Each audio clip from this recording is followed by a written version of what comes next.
Good evening, visitors. Welcome to the Australian War Memorial's Last Post ceremony. My name is Greg Kimball, and joining us today from the Royal Australian Air Force is Squadron Leader Stacey Davids.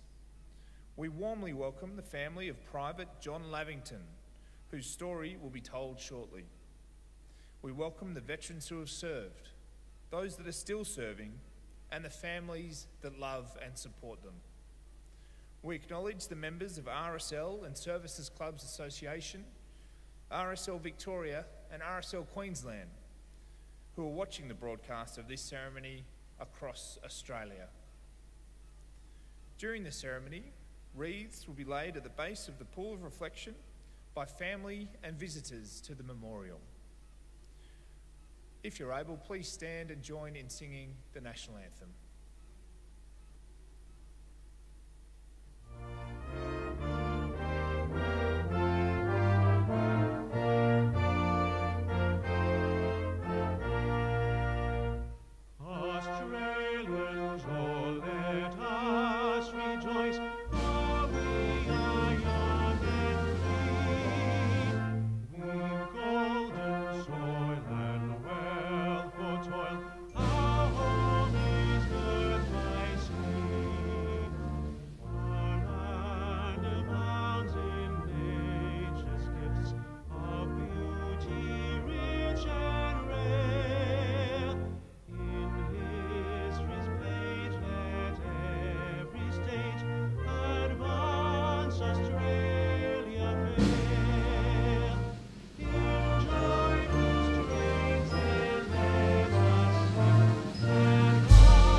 Those who wish to be seated, please be seated.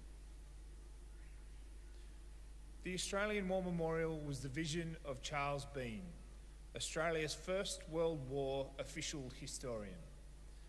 Bean landed with the Australian troops on Gallipoli and stayed with them at the front through to the end of the war.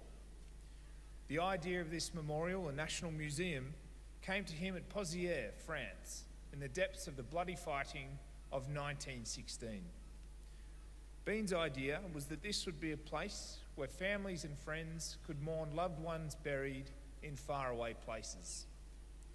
It would also be a place that could help all Australians understand what these men and women had endured and what they had done for us.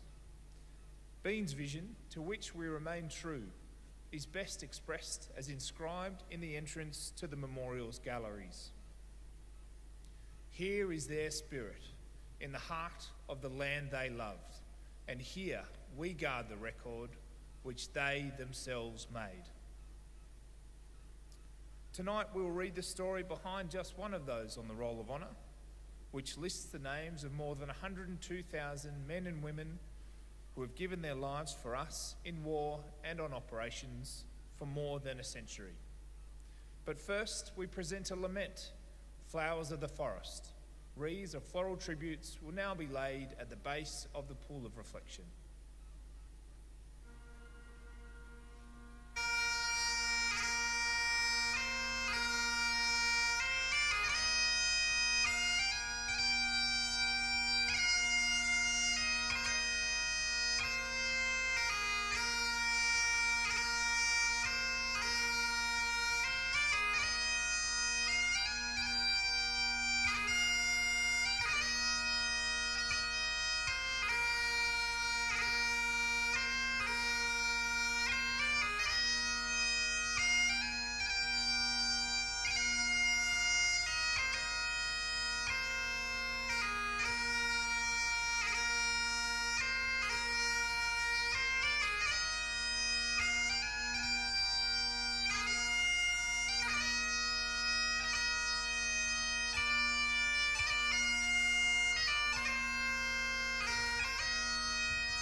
Today we remember and pay tribute to Private John Lavington.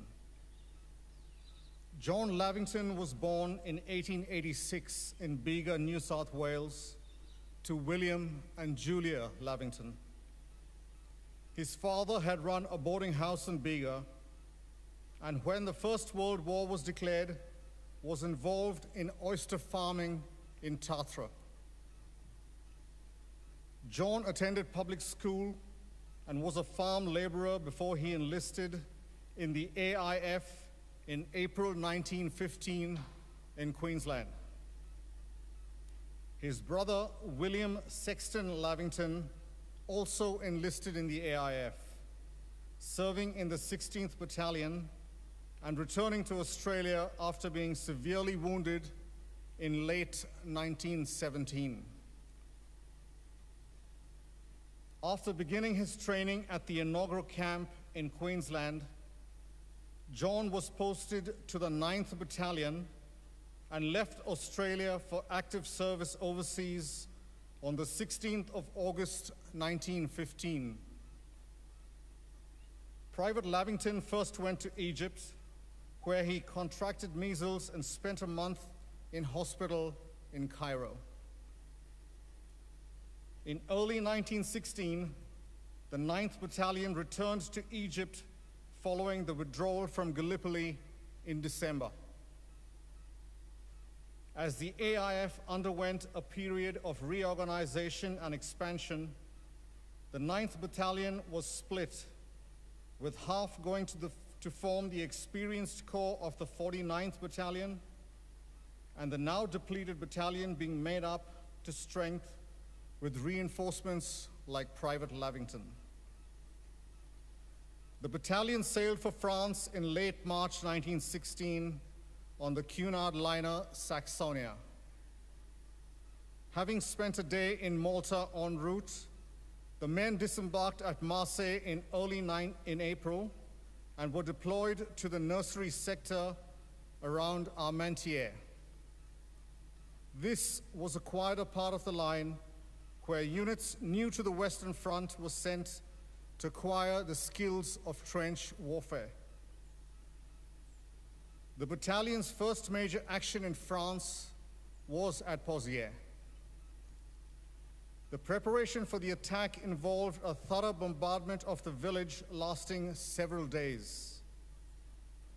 In the early hours of the 23rd of July 1916, the 9th Battalion attacked. The men crept into no man's land close behind the bombardment, and as it lifted, rushed a series of objectives. Although the operation as a whole was successful, the 9th Battalion met significant resistance from the Germans and suffered heavy casualties. One of those who failed to return was Private John Lavington. An investigation into his fate revealed that Private Lavington was probably killed early in the attack, although reports differ. His mate, Private Golder, later wrote, "I am sorry to say he was buried in the field of Pozières without any distinction, as the soldiers' cemetery was too far away and the dead too numerous to carry." John Lavington was 28 years old. His gravesite was lost, and today he is commemorated on the Australian National Memorial at Villers-Bretonneux, alongside 10,500 Australians killed in France who have no known grave. He is also remembered in St. John the Evangelist Anglican Church in Bega. His name is listed on the roll of honor on my right among more than 60,000 Australians who died while serving in the First World War. His photograph is displayed today beside the pool of reflection. This is but one of the many stories of service and sacrifice told here at the Australian War Memorial. We now remember Private John Lavington, who gave his life for us, for our freedoms, and in the hope of a better world.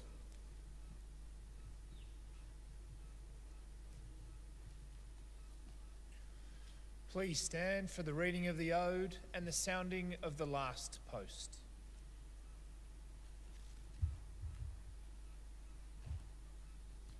They shall grow not old, as we that are left grow old. Age shall not weary them, nor the years condemn. At the going down of the sun, and in the morning, we will remember them. We will remember them.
Lest we forget. Lest we forget.